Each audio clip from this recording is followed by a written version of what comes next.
자, 오늘 원래 제가 빈칸 노트가 있을 거라 그랬죠, 그렇죠? 그 뭐 제가 거짓말하는 게 아니라 분명히 금요일 날까지는 오전까지 다 들어와서 구매할 수 있다고 분명히 제가 들었는데 오늘 저도 다시 들었어요. 그러니까 들어오긴 했는데 이게 판매가 되기 위한 준비가 좀 안 됐대요. 이게 출판물이니까 뭐 등록도 하고 뭐 이래야 되는데 그 절차가 좀 안 됐나 봐요. 그리고 오늘 아침에 들어왔으니까 이제 여러분들한테 판매가 또 안 되잖아요. 그러면 이제 좀 그 부분을 복사를 해서 했었으면 좋았을 텐데 그게 또 잘 안 됐나 봐요. 그래서 오늘은 빈칸 노트가 없어서 제가 좀 거짓말을 해버린 게 돼버렸어. 그러려고 한 건 아닌데 빈칸 노트가 없어요, 그죠? 그래서 원래 빈칸 노트로 반복을 하려고 했는데 그걸 못 하니까 지난 시간에 배웠던 거 잠깐만 한번 되짚어 보고 진행하도록 하겠습니다. 자, 역사 이해 부분은 별거 없었어요, 그죠? 사실이냐 기록이나 역사. 그래서 항상 역사가의 주관이 개입된 서술인지 그다음에 역사가의 주관이 개입되지 않은 건지를 구분하시면 되는 거고 그거는. 자, 그다음에 한국사의 보편성과 특수성 부분도 시험에 나올 만한 주제는 아닙니다, 이것도.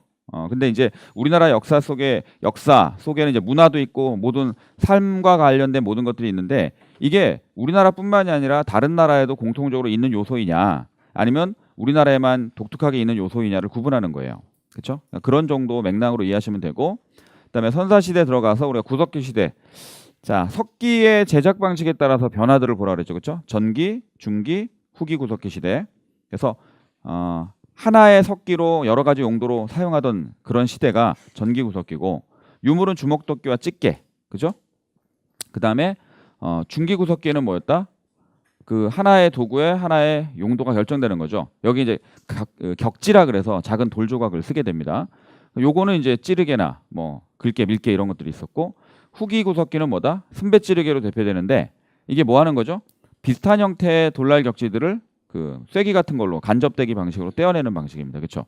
근데 이게 중석기 시대랑 거의 구분이 잘 안 된다 그랬죠. 그러니까 순배 찌르개가 만들어지는 그 제가 과정을 얘기해 줬잖아요. 순배라고 하는 것이 연결하는 부위고 그 찌르개라고 하는 작은 그 석기를 말하는 건데 그거 순배 찌르개 좀 알아두시면 되고 그다음 유적지 이제 이거 쳐다보지 말고 한번 머릿속으로 한번 쭉 생각해 봅시다. 제가 뭐를 좀 중요하게 보라 그랬어요. 안 봐도 된다. 만약에 시험에 가서 내가 시간이 없으면 그냥 포기해라 그냥. 사실 많이 나오는 건 아니니까. 그렇죠? 근데 그래도 공부하는 과정에서 최초, 뭐 최고 요런 거 좀 위주로 생각하자 그랬죠. 가장 오래된 거 뭐예요? 가장 연대상으로 그러니까 제일 연대상으로 오래된 거. 단양금굴이죠. 단양금굴 유적. 제일 최초로 발견된 거 구석기 유적 중에 그게 종성 동간진 유적이죠. 광복 이후에 최초로 발견된 건 북한은 웅기굴포리, 그다음에 대한민국에서는 공주석장리 맞죠? 가장 오래된 인골은 승리산, 그죠? 승리산. 그다음에 남한 최초의 인골은 상시리, 그죠? 상시리 바이그늘 이해돼요? 앞에 거 다 떼고 막 상시리, 승리산 이러니까 더 헷갈립니까? 덕천, 승리산 이렇게 뭐 안 해도 그냥 그렇게 말면 되잖아, 그죠? 그 다음에 또 뭐 있어요? 제가 좀 특이한 거 어린아이의 뼈 완벽한 형태의 뼈 2개 뭐야? 흥수아이 어디죠? 두루봉 동굴 그죠? 청원 두루봉 동굴. 그 다음에 자 동아시아 최초로 주먹도끼 발견된 곳 연천 전곡리 그죠? 그 정도 알고 가자 그랬잖아요. 그 정도 아셨죠? 자주 한번 보시면 돼요. 못 외운다고 공무원 시험 떨어지는 거 아니에요. 못 외워도 상관없는데 외우면 좋고 못 외우면 약간의 운에 맡기고. 그러니까 시험에 운빨이 받는 사람 뭐냐면 내가 공부 안 한 내용만 안 나오는 거지. 운이 없는 사람 뭐냐? 공부 안 한 내용만 나온 거야. 그런 사람이 있어요. 그러니까 그런 거 평소에 공부로 하는 게 아니라 뭐다? 평소에 자신의 신앙생활을 열심히 함으로써 자기가 믿는 신에게 기도해서 내가 모르는 거 안 나오고 내가 아는 것만 많이 나오도록 그렇게 기도하는 수밖에 없지 뭐. 안 그래요? 자, 그런 정도고. 그 다음에 생활.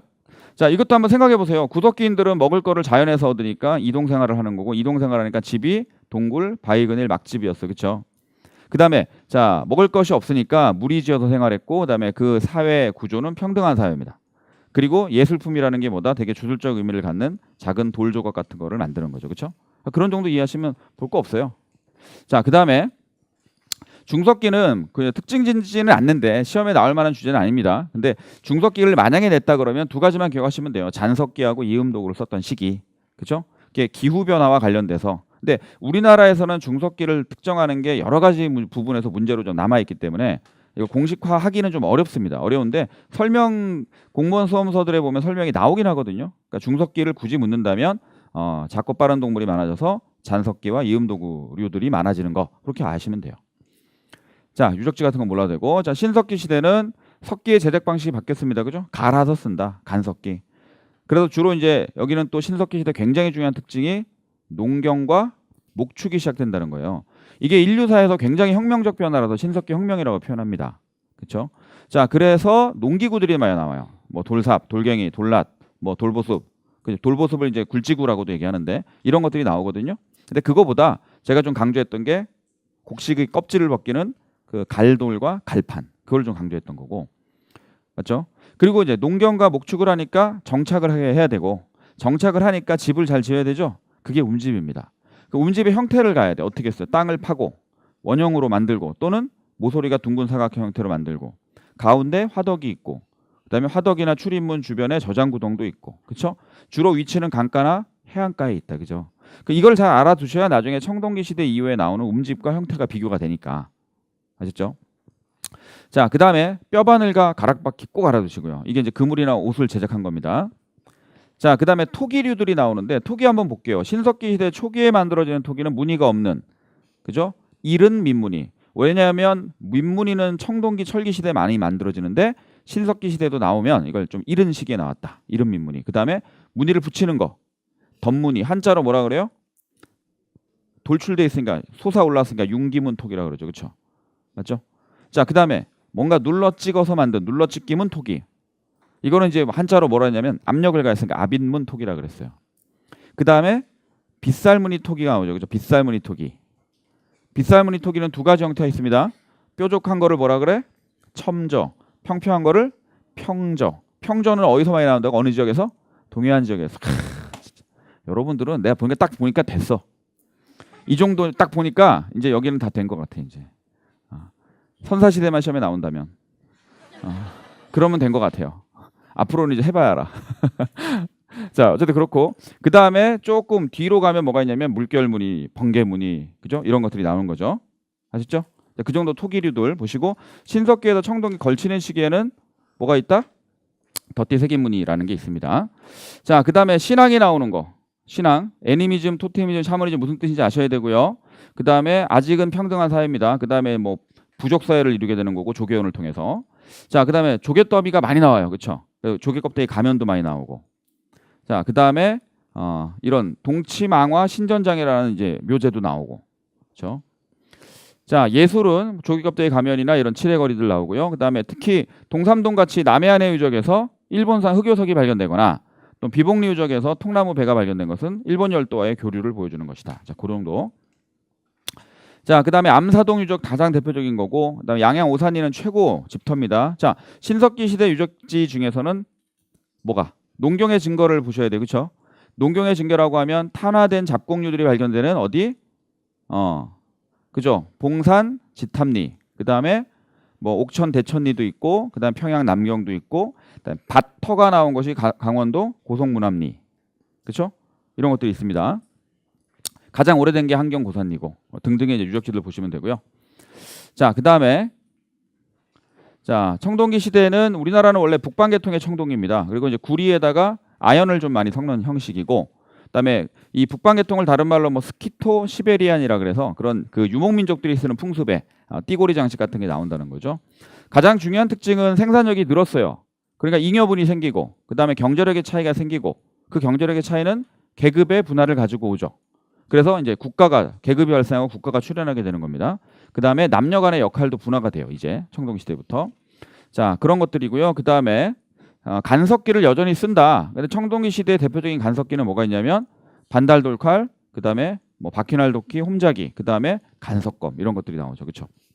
그 다음에 토기가 민무늬 토기이거나 또는 미송리식 토기, 가장 대표적인 손잡이 달린 거. 그 다음에 또 뭐 있어요? 붉은 간토기.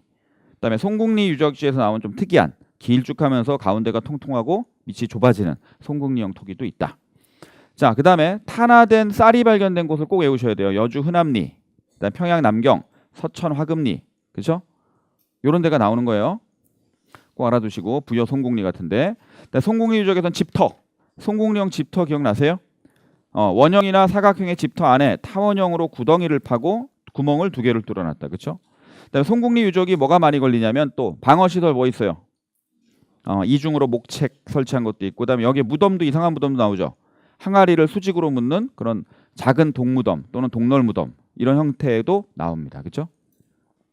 울산 검단리나 창원 서상동 유적은 환호, 마을을 둘러싼 환호를 만들어서 방어 시설을 설치해놨다. 자, 그다음에 계급의 발생을 보여주는 가장 대표적인 무덤 형식이 고인돌입니다. 한자로 지성묘라고 하는데 탁자식도 있고, 그다음에 바둑판식도 있고, 그렇죠? 그다음에 뭐 개석식이라는 것도 있고 여러 가지 종류가 있어요. 자, 그다음에 돌롤무덤과 돌무지무덤을 만들고, 우리나라의 청동기 유적지에 보면 무덤 주변에 선돌이라 그래서 큰 돌을 세워놓은 그런 형태가 또 많이 있습니다. 이런 큰 돌을 숭배하는 거석 숭배 사상은 다른 나라에도 많이 있어요. 근데 시기는 좀 다르지만 뭐 영국의 스톤헨지 같은 경우는 신석기 시대거든요. 근데 우리는 청동기 시대 거석 숭배 사상이 있었다. 자, 이런 거였고, 그다음에 철기 시대는 청동기의 독자적 발전이 가장 중요합니다. 철기를 쓰지만 청동기는 형식이 바뀌죠. 세형 동검, 우리가 청동기에는 뭐였어요? 비파형 동검하고 거친 무늬 거울이었죠. 그렇죠? 여기는 세형 동검하고 잔무늬 거울로 바뀌는 거. 그거 보시면 되고, 토기는 민무늬 토기, 그다음에 검은간 토기, 그다음에 띠를 붙이는 덧띠 토기. 그 띠의 모양도 여러 가지라 그랬죠. 그렇죠? 그다음에 무덤은 동무덤과 그다음에 널무덤이 일반적이다.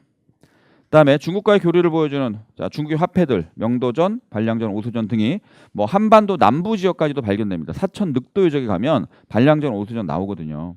그다음에 붓, 창원 다오리에서 붓이 발견돼서 한자 사용에 또 증거가 되기도 하고, 그렇죠?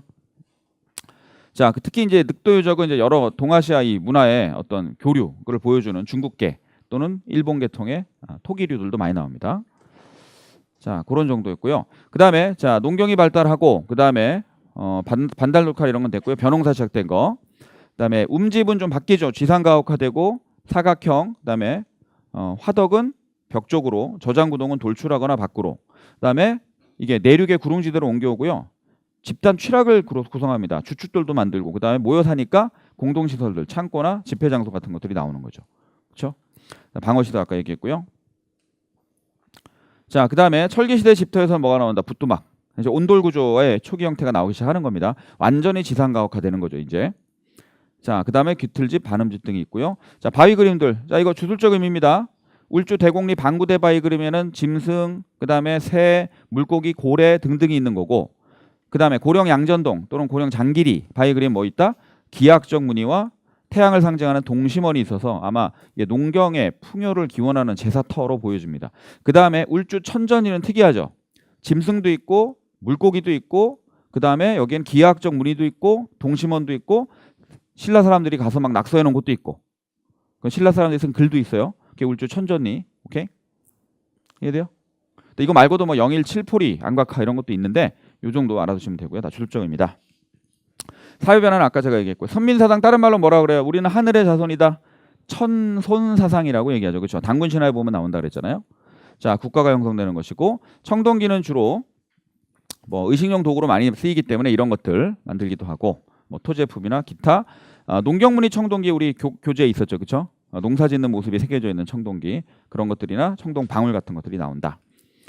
자, 그다음에 고조선에서는 이제 제가 그거 보라 그랬어요. 고조선은 일단 건국은 단군 신화를 보시면 되고, 단군 신화를 통해서 어떠한 사회인가를 추론하면 되죠. 그렇죠? 그 얘기를 잠깐 보면, 단군 신화를 보면 이런 내용이 나온다. 홍익인간의 건국이념도 나오고, 널리 인간은 이렇게 하겠다. 그다음에 단군한검이라 이름 자체는 재정일치였고요. 그다음에 풍배구사 운사를 데리고 굳이 내려온 것은 농사가 중요하다는 얘기고, 그다음에 사유재산과 계급이 발생했다는 것은 단군 신화와 팔조법을 보면 나옵니다. 물건 훔친 자는 뭘로 한다? 물건 훔치는 자는 어떻게 해요? 뭐 노비로 삼고 이런 거 나오잖아요. 그렇지? 그런 거 보면 확실히 계급도 있었고 사유재산도 중시했구나. 뭐 남을 다치게 하면 뭐 곡식으로 갖고 이런 거 나오니까. 토테미즘, 곰과 호랑이. 그렇지? 그다음에 부족 간의 연합, 환웅 부족과 그다음에 곰 부족이 결합하는 거예요. 그다음에 선민사상 아까 얘기했던 그런 부분이고요.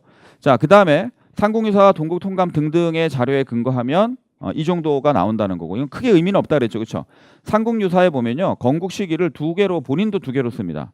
하나는 요임금과 같다고 쓰고, 하나는 요임금이 보다 50년이 지난 다음으로 쓰는. 그러니까 삼국유사도 정확치가 않아요. 근데 동국 통감 같은 데 보면 이 정도로 추론을 하고 있는 겁니다. 자, 요령 지방, 그러니까 요동 지방에서부터 쭉 그 랴오닝 지방이니까 요동과 요서를 다 포함한 지역인데 거기서부터 해서 온 거고. 그다음에 세력 범위를 알 수 있는 거 제가 두 가지 좀 알아두라 그랬어요. 비파항 동검하고 북방식 고인돌. 그렇죠? 요거까지도 괜찮은데 뭐 두 개만 한다 그러면 더 대표적인 게 요거다. 자, 그다음에 이거는 넘어가도 되고. 자, 그다음에 이제 요 대외 관계. 그죠? 연나라하고 대립 관계 4세기 기원전 4세기부터입니다. 그렇지?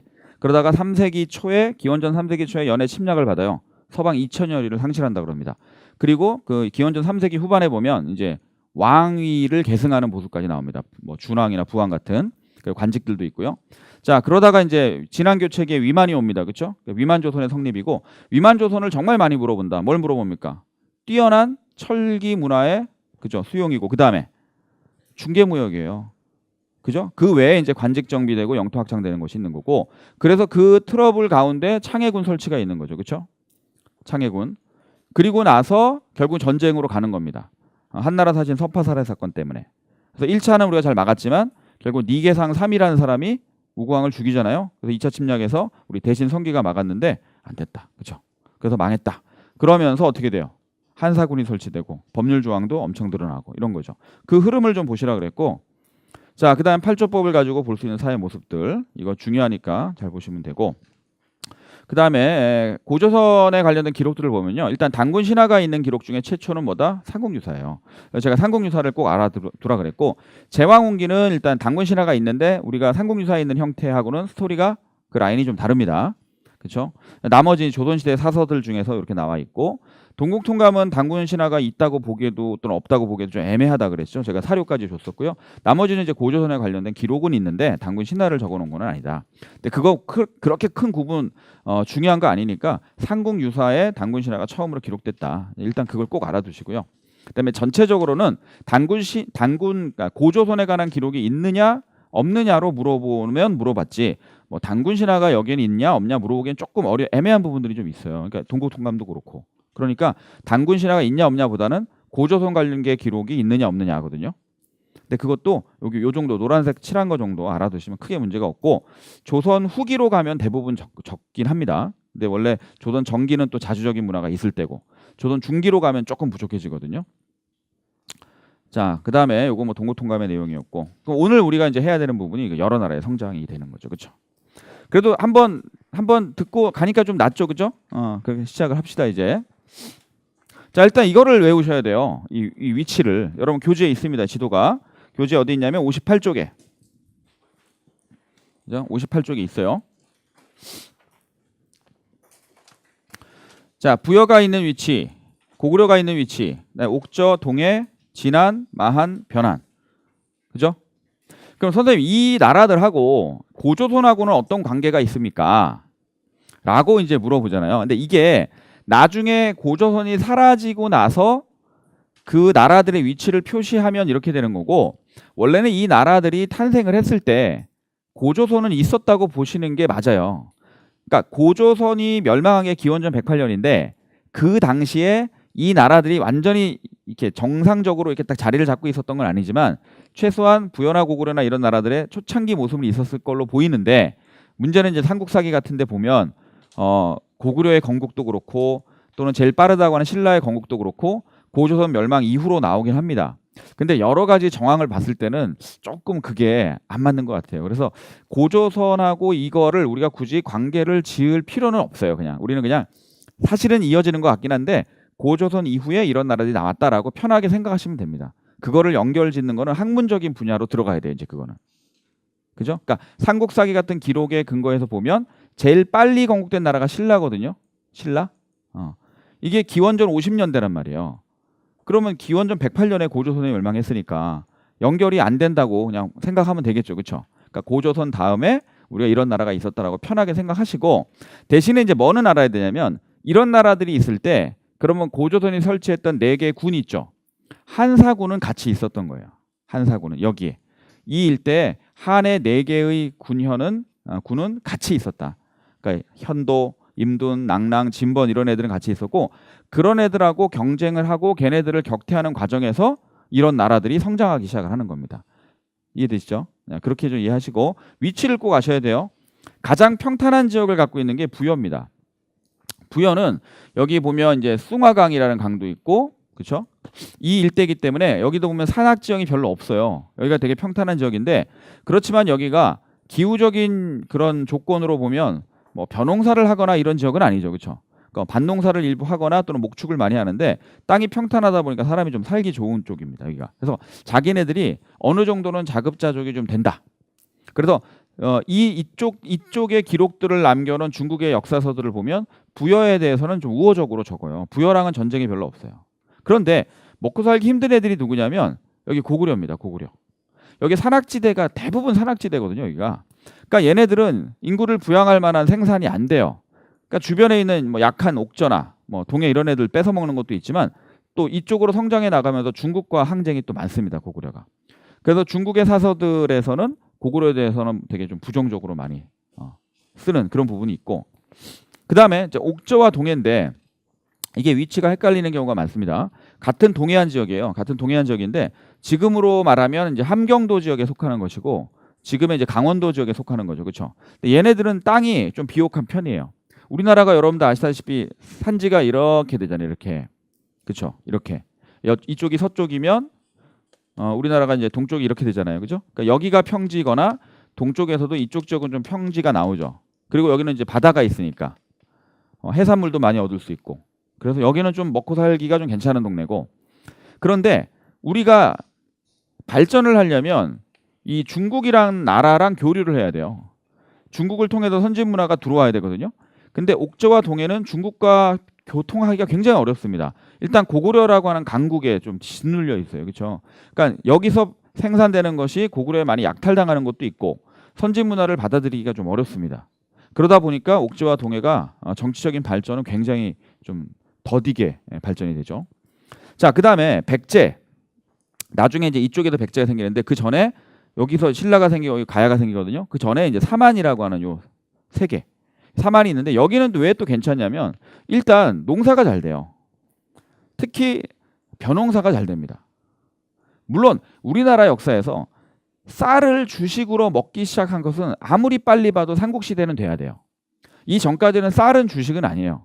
잡곡류가 되게 주식이고 고구려 사람들도 삼국 중에서 고구려는 벼농사가 잘 안 되니까 이 사람들은 조로 만든 밥을 조밥을 먹고 살았던 그런 사람들이거든요. 그렇지만 여기가 상대적으로 다른 지역보다는 벼농사가 그래도 일찍 발전합니다. 기후적인 조건이나 평야지대도 많고, 그죠? 수리시설도 많이 설치하고 그러거든요. 그래서 이제 여기가 좀 생산력이 좀 높고요. 그다음 변안 같은 경우는 특히 이쪽 지역이 철광석이 많아요. 변안 지역은 철을 되게 많이 만들고 일찍부터 만듭니다. 그래서 이쪽에 뭐 낙랑군이나 외 이런 나라랑 교류를 많이 했던, 그죠? 교역이 굉장히 많이 발달했고 대신에 이제 해양 문화의 특성들이 좀 여기 많이 나오고 이런 부분들이 있습니다. 그래서 이런 것들에 대해서 우리가 배워야 되는데 문제는 그걸 어떻게 배우냐? 우리가 삼국지라는 책이 있죠, 그죠? 삼국지. 삼국지 들어보셨어요? 이게 우리가 소설로 읽었던 그 삼국지가 아니고 우리가 흔히 소설로 읽은 그 뭐 유비 나오고 뭐 관우 나오고 이런 거 있잖아요. 그 삼국지는 소설이고 중국의 이제 정식 역사서 중에 삼국지라는 게 있어요. 이게 서진 시대에 쓰여진 역사서인데 여기에 이제 위서 동의전이라고 하는 부분을 보면 이 동의전에 우리나라 쪽의 기록들, 이 초기 국가들의 기록들이 담겨 있는 겁니다. 그러니까 중국이 역사를 편찬하면서 걔네가 기전체로 쓰는데 우리나라의 역사, 한반도 지역의 역사를 동의전이라고 하는 곳에다 적어놓고 여기에 보면 뭐 부여전, 뭐 고구려전, 뭐 음루전도 있는데 음루전은 우리나라 음루 애들은 우리나라가 아니기 때문에 우리가 안 배워요. 음루전. 그다음에 뭐 예전, 그다음에 뭐 옥저전, 그다음에 한전. 한전이라는 건 이제 삼한전을 말하는 거죠. 이렇게 있어요. 각각 챕터가. 여기에 중국 애들이 적어놓은 거예요. 그러니까 철저하게 누구의 시각으로 적어놓은 거다? 중국 사람들의 시각으로 적어놓은 겁니다. 그럼 이 부분을 공부하려면 자 여기서 위서동의전의 사료 있죠, 그죠? 그 사료의 내용을 파악을 해서 이걸 가지고 그 시대 사람들의 생활 모습이나, 그죠? 또는 뭐 정치나 그다음에 뭐 특산물이나 그죠? 등등등등 이런 것들을 파악하는 거예요. 오케이? 우리가 뭘 다른 걸로 하는 게 아니라 뭘로 한다? 중국 책, 삼국지 위서 동의전에 나오는 내용을 가지고 하는 겁니다. 하셨어요?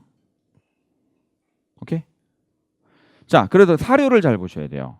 일단 자, 그럼 이 나라들은 언제 생겼냐면 철기 문화를 기반으로 생겼다. 그죠? 다 철기 문화를 기반으로 생겼다. 그렇죠? 기원전 1세기 그 정도부터 시작이 되니까 철기 시대가 되겠죠. 그렇죠? 그래서 여러 나라들이 성장한다는 겁니다. 그 나라들에 대해서 한번 볼게요.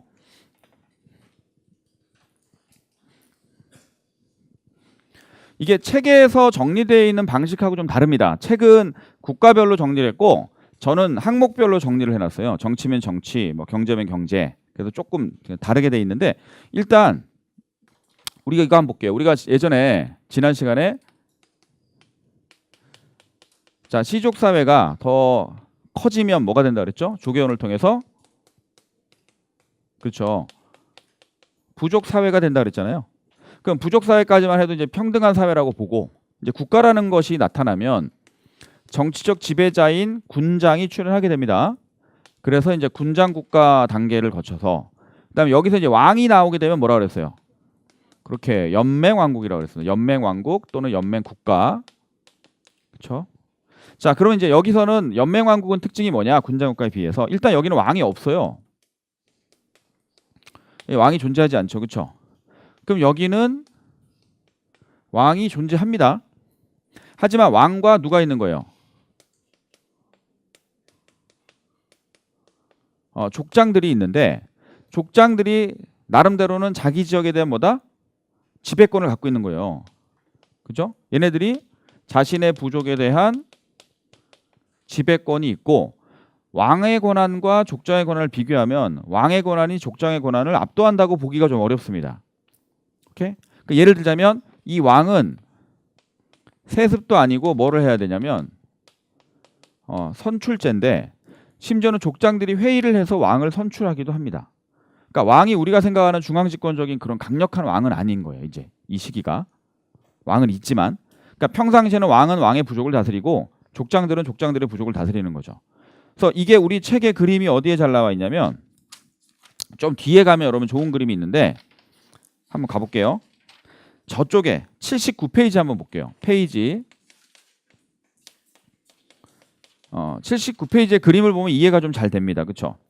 군장 국가 단계는 군장들이 각각 있었던 거고 연맹 국가가 되니까 왕이 나오죠. 그렇죠? 왕이 있고 군장은 족장이라고 보시면 되죠. 그 부족의 족장, 군장. 근데 걔네들이 자기의 관할 지역을 그대로 다스리고 있는 겁니다. 그러다가 이게 고대 국가가 되면 어떻게 돼요?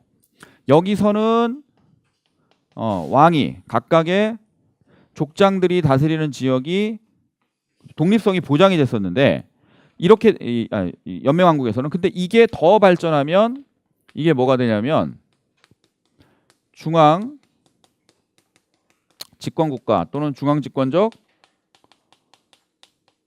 고대 국가가 되잖아요. 그러면 왕권이 굉장히 강해집니다. 그래서 왕권이 강화되는데 그걸 그림으로 나타내면 이제 그렇다는 거죠. 왕이 전국을 다 다스리게 되는 거죠, 이제. 그러면서 그 족장들이 군장들이 왕 아래에 관리로서 근무하게 되는 거다. 자기가 예전처럼 자기 지역을 독자적으로 다스리는 그런 형태가 아니라는 겁니다. 왕이 전국을 다 다스리게 되는 거죠. 그러니까 그림으로 이해하시면 되는데 자, 그러면 자, 정치적으로 그렇게 됐다고 하고 그럼 여기 이제 우리가 어떤 나라를 집어넣어야 되냐? 자, 군장국가 단계에 머물렀던 나라를 우리가 옥저와 그 다음에 동해를 보셔야 돼요. 옥저와 동해. 그러니까 시기적으로는 분명히 연맹왕국이 출현해야만 하는 진짜 철기 시대에 탄생한 국가지만 발전이 아까도 얘기했지만 중국과 교류도 못하고 고구려한테 수탈을 당하고 하니까 발전이 늦어요. 그래서 얘네들의 정치적 수준은 거의 청동기 시대 단계에 머물러 있는 거지. 옥저와 동해는. 자, 그 다음에 연맹왕국 수준으로 간 나라가 누구냐? 부여라는 나라가 있는 거예요. 특히 부여에는 그 족장들이 다스리는 구역을 사출도라고 표현을 합니다. 이 사출도라는 표현이 굉장히 많이 나와요. 부여. 그 다음에 또 어디가 있냐? 부여 말고 뭐가 있을까요? 고구려도 들어가죠. 고구려는 근데 나중에 중앙집권과가 되긴 하지만 초창기의 고구려도 연맹왕국의 수준이었습니다. 초창기의 고구려도. 그래서 여기도 처음에 5개의 부족이 있었어요. 5부족 연맹체였어요. 그렇죠? 그 다음에 또 의외의 나라가 하나가 있는 게 뭐냐면 사만이라는 나라입니다. 사만. 사만은 어떻게 구성되어 있냐? 마한이 54개의 소국으로 되어 있어요. 마한이 54개입니다. 그 다음에 진안이라는 나라가 12개로 되어 있고 그 다음에 변안이라는 나라가 12개로 되어 있어요. 총 78개입니다. 이런 작은 나라들로 막 난립되어 있어요. 그럼 여기에 왕이 누구냐? 여기 왕이 누구냐면 이 54개의 소국 중에 목지국이라는 나라가 있거든요. 목지국의 왕이 사만 전체를 일단 주도를 합니다. 이 사람이. 사만의 왕이라고 보시면 돼요. 한왕이라 그래. 한왕. 이 사람을 한왕이라 그래. 사만의 왕이다. 그러니까 목지국이라는 나라의 왕이 사만 전체를 주도하기 때문에 어쨌든 체제적으로는 연맹왕국의 체제를 보이고 있는 거죠. 오케이? 이해돼요? 그럼 아까도 얘기했지만 부여의 사출도는 이런 거잖아요. 부여의 사출도는 여기 왕이 있어. 근데 족장들이 또 있는 거예요. 왕을 좀 크게 그릴까? 왕이 이렇게 있으면 왕 주변에 있는 족장들인데 이 짐승의 이름을 붙여줍니다. 마가, 말. 그 다음에 뭐 구가, 구가는 이제 구는 개. 그 다음에 뭐 저가, 저는 이제 돼지죠, 돼지. 그 다음에 뭐 우가, 소의 이름을 붙여준 거죠. 그래서 이런 가축의 이름을 붙이는데 요렇게 해서 이게 5개 부족이 있는 형식이고 고구려도 비슷해요. 고구려도 5개 부족이 있어요. 게르부, 뭐 전로부 이런 애들이 있거든요. 그러니까 다들 자기 부족을 족장들이 스스로 다스리고 있다는 겁니다. 그러니까 여기도 마찬가지예요. 이런 작은 소국들은 각각이 또 다스리고 있긴 한데 왕이라는 게 있는 거죠. 어쨌든. 근데 얘네들은 그게 없다는 거. 왕이 없고 족장들만 있는 거예요. 아시죠? 자, 그 다음에 그러면 이제 이 고대 국가로 발전하는 나라는 누구밖에 없냐면 얘네밖에 없어요. 얘네밖에. 고구려밖에 없습니다. 고구려가 이제 중앙집권적 고대 국가가 되는 것이고, 됐죠? 그다음 제가 요거는 좀 지울게요. 목지국 왕이 사만 전체를 주도한다는 건 지우고, 요것도 좀 지우면 여기서 이제 누가 나오냐면 마한 쪽에서 나중에 목지국을 이겨먹는 나라가 하나가 나와요. 그게 이제 백제라는 나라가 나옵니다. 백제. 마한 중에서 백제라는 나라가 나중에 짱 먹는 거야 이제. 그다음에 진안 쪽에서는 결국에는 이제 신라가 여러 가지 단계를 이제 거쳐야 되지만 신라가 나옵니다. 신라는 중앙집권화가 되죠. 오케이?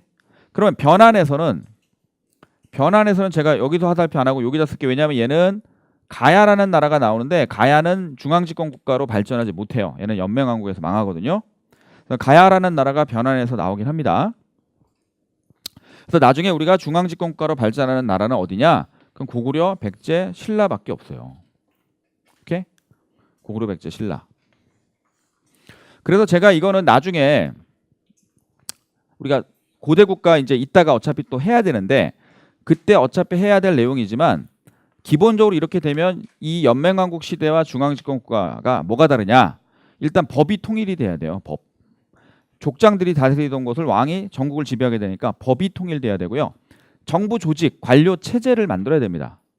정부 조직을 만들어야 돼. 그러면 자, 그 법 중에서 가장 중요한 건 사실 민법은 아니에요. 민법은 그냥 족장이 그냥 말 들어보고 판단하면 돼. 솔로몬 왕처럼 자기 애를 서로 자기 애라고 싸워. 엄마 2명이 와갖고 우리 애기라고 깐나내기한테 솔로몬이 듣다 뭐라 그래. 그럼 나눠 가져 그러죠. 그랬더니 진짜 엄마는 그렇게 할 수 없어요. 저 여자한테 주세요. 그러고 가짜 엄마는 그렇게 합시다 이렇게 나오죠.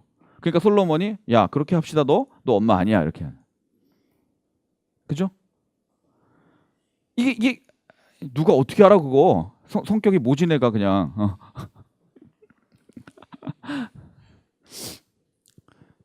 이런 거 되게 많아요. 민법으로 옛날에 처리하면 그 신라의 왕 중에 4대 왕이 탈해 이사금이라고. 탈해 이사금. 탈해 이사금이 집을 이제 다른 사람이 사는 집을 뺐는데 어떻게 뺐냐면 당시에 이제 남의 이제 두 번째 왕이었던 남해 차차웅 시기예요. 남해 차차웅 시기에 이 탈해라는 사람이 저 배를 타고 다른 나라에서 왔어. 근데 이제 멀쩡하게 이제 집주인이 있는 집을 자기 집이라고 우기는 거야. 그래서 그게 소송으로 간 거예요. 근데 어떻게 했냐면 몰래 가서 그 집 뒷마당에다가 숯 있죠, 숯을 막 묻어놓고 집주인 모르게. 그래갖고 이건 내 집이라고 우기니까 집주인이 어이가 없지. 그래갖고 소송 한번 해보자, 판결 받아보자. 그래서 왕이 딱 판결하는데 너는 탈해한테 물어보는 거야. 너는 너의 집이라고 우기는 이유가 뭐냐? 그랬더니 예전에 우리 할아버지 때부터 우리가 다 대장장이었었다. 그래서 우리가 맨날 숯을 많이 피우고 그랬는데 근데 우리가 잠깐 사정이 생겨서 다른 곳에 좀 갔다가 왔더니 이 사람이 지금 살고 있는 거다. 그래서 우리 집 뒷마당을 한번 파보시라. 그러면 숯이 막 겁나게 나온다. 그래 한번 파봐 했더니 막 쏟아 나오는 거야. 정말 집주인도 어이가 없죠.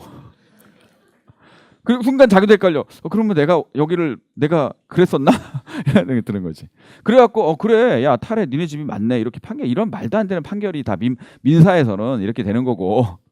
근데 중요한 건 뭐냐면 형사범죄는 법이 좀 정해져 있어야 돼요. 형벌을 주는 거는. 그래서 율령이라는 거에서 율은 되게 형법 체제를 말하는 거고 령이라고 하는 것은 율은 그런 거고 령은 지금 표현으로 하면 정부 조직법이라고 생각하시면 돼요. 관등제를 어떻게 만들고 관리의 체제를 어떻게 만들고 어떤 기구를 만들고 이게 다 법으로 보장이 돼야 되잖아요. 지금도 국가기관들이 하는 역할이 법으로 보장돼 있잖아요. 그렇죠? 법으로 정해져 있지 않으면 안 되지. 그래서 그런 율령이라고 하는 걸 여기서 나중에 만들게 돼요. 나중에. 제가 이따가 할 거고. 그 다음에 또 뭐 하냐면 사상적으로도 통일이 안 됩니다. 종교도 너무 다양하고 토착신앙도 너무 많고. 그래서 조금 더 고차원적인 종교. 더군다나 왕권의 좀 강화에 기여할 수 있는 종교. 그게 뭐가 되냐면 이제 불교라고 하는 당시의 선진적인 불교가 수용이 돼요. 그 다음에 왕위도 이제 선출이 아니라 세습하게 되고 이런 부분들이 나타나면 우리가 중앙집권적 고대 국가다 이렇게 얘기를 하거든요. 그래서 그렇게 가는 건데 그럼 볼게요. 부여의 연맹왕국의 수준을 잘 보여주는 게 뭐다? 사출도다. 사출도는 어렵게 생각하지 마시고 4개의 부족을 통칭하는 말이 사출도예요. 왕이 있는 곳 4군데로 들어와야 되는 그 말하자면 출입구가 되는 곳이죠. 그렇죠? 사출도. 짐승의 이름을 따서 그 족장의 이름을 부른다는 겁니다. 자, 그다음에 5부족 연맹체 마찬가지고 게루브, 전로부 등등이 있어요. 근데 요거는 외우지 마시고요. 요것만 써놓을게요. 나중에 태주왕 이후로는 여기서 왕이 나오게 됩니다. 그다음에 전로부 같은 경우는 이제 왕비족이라고 하나 써놓으시고 그 정도만 써놓으시고 자, 그다음에 사만은 78개죠. 목지국의 왕이 사만 전체를 주도하고요. 자, 여기는 이게 중요합니다. 천군이 소도에 거주하는 재정분리 사회였다. 이게 별표예요. 재정분리. 자, 여러분 사만 지역에 계속해서 누가 내려오냐면 고조선 사람들이 계속 내려옵니다. 왜 그럴까요? 고조선이 위만이 쳐들어왔을 때 준왕의 무리가 진국으로 가거든요. 그 다음에 고조선이 멸망했을 때 고조선 사람들이 한강을 넘어서 내려오겠죠. 또 한사군의 통치에 반발해가지고 내려온 사람들도 있어요. 고조선의 사람들은 위만조선 이후로는 거의 중국과 맞먹는 급의 철기 문화를 갖고 있는 애들이죠. 그렇죠? 걔네들이 훨씬 더 후진적인 사만 지역으로 내려오는 거예요. 그럼 사만 지역은 계속 새로운 유이민들을 받아들이게 되는데 얘네가 훨씬 더 우월한 문화를 갖고 있다. 그러면 정치적인 지배력은 얘네가 갖는데 그러면 토착 사만 사람들에게도 기득권은 보장을 해줘야 되거든요. 그게 소도라는 공간으로 정해지는 거라고 생각하시면 돼요. 소도. 오케이? 그리고 이제 뭐가 되냐면 소도는 천군이라는 제사장이 있는데 이 천군은 아마 원래 사만 지역의 족장들이겠죠. 그렇죠? 여기 공간을 보장을 해주는데 어떻게 해주냐면 죄를 지은 사람이 소도로 도망을 가도 추격하지 않는다 이렇게 나와 있어요. 근데 그것도 왜 그러냐면 생각을 한번 해보세요. 사만 지역의 사람들은 요즘 말로 하면 어떤 아까도 우리가 율령 얘기했잖아요. 율령 체제 이런 거 없이 그냥 관습적으로 살았던 사람들인데 위에서 선진적인 애들이 내려와서 새로운 법률 조항을 계속 만든단 말이에요. 그러면 그 법과 원래 자신들의 토착인들이 갖고 있는 그 생활 습성하고 안 맞는 거 되게 많아요. 그러면 사만 사람들 입장에서는 죄가 아니었는데 죄가 되는 것들이 되게 많아지거든요. 그런 억울함이 있는 거야. 그런 사람들은 소도로 들어가면 그 원래의 지역의 법대로 사는 것을 보장해 주는 거죠. 새롭게 자기네들이 만든 법으로 처벌하지 않는 거지. 이제 말하자면 소도로 가면 이제 범죄가 아닌데 다른 지역에 있으면 새로운 애들이 내려와서 만든 법에 의해서 저촉되는 행위들이 많은 거예요. 이제 이해돼요? 무슨 말인지? 그러니까 지금도 차 없고 막 저기 좀 지방에 가면 그냥 아무데나 차 요즘에는 많이 없어지긴 했지만 주차 그냥 하면 돼. 근데 여기서 주차 아무데나 하면 돼요, 안 돼요? 작년에만 3번 끊었어요, 제가. 잠깐 됐는데 4만 원, 4만 원, 4만 원 빨리 내면 32,000원 좀 빨리 냅니다. 그러면 8,000원 덜 내려고. 어차피 내야 될 거니까. 작년에만 제가 주차 위반만 3번 했거든요. 요 강남구에서만. 안타깝죠. 그러니까 주차장을 찾으면 되는데 그게 돈이 아까워서가 아니라 시간이 없어서 잠깐 대고 뭘 했는데 꼭 붙어 있어. 그러면 여지없이. 아니면 카메라. 차를 여기다 대고 여기다 대고 여기다 대고 여기다 댔잖아요. 카메라가 여기 있어. 근데 요걸 어떻게 찍는지 저는 신기합니다. 그것도 밤 10시 넘어서. 선명해요. 기술 진짜 좋아. 그걸 땡겨서 찍나 봐. 땡겨서. 차가 이렇게 붙어 있는데 어떻게 그걸 땡겨서 번호판을 딱 찍는지 모르겠어요. 그 뭐 내가 잘못한 거니까. 작년 과속도 2번 냈고. 전 이런저런 기여를 많이 합니다. 근데 그게 다 내 잘못이잖아요. 어떤 사람이 그러는 거야. 막 자기가 뭐를 근데 요즘에 딱지를 많이 끊었다고 하면서 뭐 이 정부가 세금이 없어서 자기 이런 거 많이 한다고 내가 그랬지. 속으로만. 아니 법을 어긴 당신이 문제지 왜 나라에서 과태료를 걷는 건 당연한 건데 그거는 정권에 상관없는 건데 뭐 갑자기 그러냐고. 웃긴 사람 아니에요? 자기가 법을 잘 지키면 저처럼 수긍하고 다 내면 되지.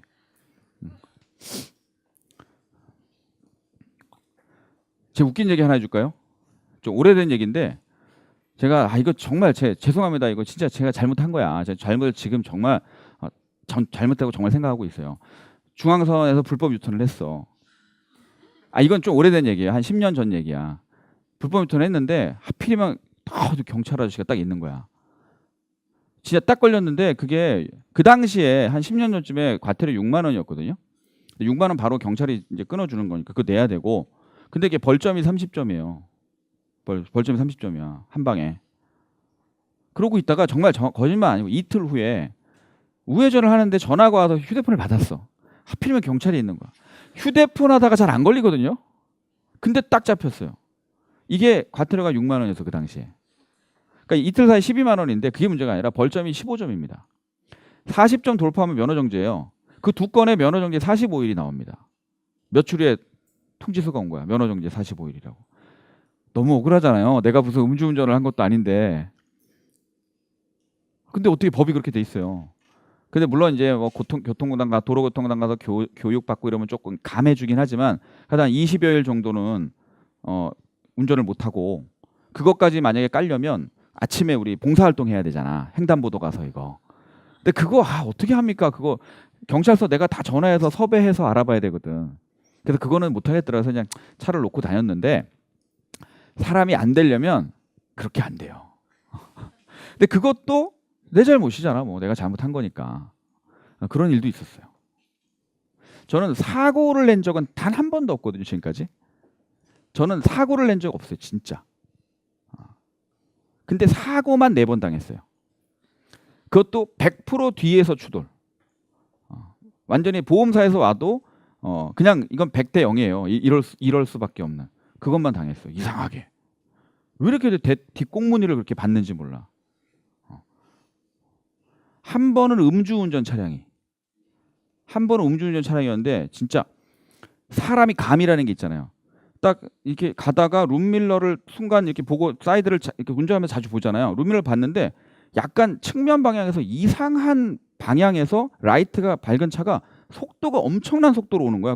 뭔가 직감적으로 이상하다 그래서 제가 악셀을 밟아서 차를 앞으로 쭉 좀 뺐어요. 그러면서 그 차가 왼쪽 편으로 오다가 제가 쭉 빠지니까 오른쪽 범퍼를 받고 가로수를 그냥 들이받고 도로 쪽으로 완전 천둥 소리 같이 나면서 제가 그걸 못 봤으면 제 왼편을 받았을 텐데 그러니까 보니까 이제 만취 상태에서 운전하다가 다른 차를 추돌하고 도주하다가 이렇게 지그재그로 도주하다가 그렇게 된 거예요.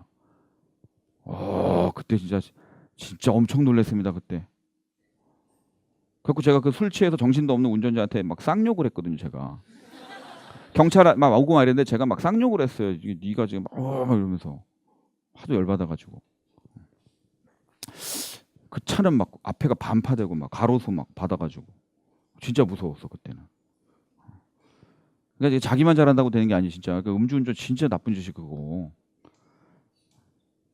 재정분리를 하다가 여기까지 왔는데 그래서 소도는 범죄자가 도망가도 어떻게 한다? 쫓아가지 않아요. 그 정도로 보장을 해주는 것이다. 그래서 제사와 정치가 분리돼 있다. 이게 되게 중요한 거고요. 그 다음에 여기 요거를 좀 봐야 되는데 얘가 대군장에 군장 중에 큰 대군장이고 불회하고 읍차 있죠. 얘네는 좀 작은 소군장이다. 그러니까 아까도 얘기했지만 왕은 있어요. 왕은 있는데 각각의 부족은 부족장이 다스리거든요. 기본적으로 연맹왕국이니까. 그래서 대군장, 소군장 이름을 좀 외우셔야 돼요. 그리고 얘가 뭐를 갖고 있냐면 저수지 관리권을 갖고 있는 애예요. 저수지 관리권이 있는 애가 대군장이다. 자, 그 다음에 옥저와 동해는 군장 국가인데 이 군장의 이름을 외우셔야 됩니다. 읍군, 삼노, 후. 후는 이제 옥저, 현우, 불레, 예후 뭐 이런 후가 있는데 읍군, 삼노 요거를 더 잘 외우시면 되고요. 얘네랑 서로 이렇게 섞어 가지고 헷갈리게 하거든요. 얘네를 섞어요. 삼안에 얘가 있다 그러고 뭐 삼안에 얘가 또는 뭐 옥저에 얘가 있다 그러고 막 이런 식으로 합니다. 그것만 조심하시면 돼요. 여기는 왕이 없다. 그렇죠? 자, 그다음에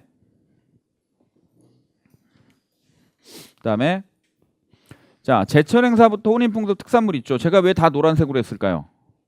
뭐 다 중요하니까 그렇지 뭐 진짜로. 여기는 그냥 다 중요해요. 다 외우셔야 돼요. 그래서 좀 쉬었다가 제가 이 부분을 연결해서 하겠습니다.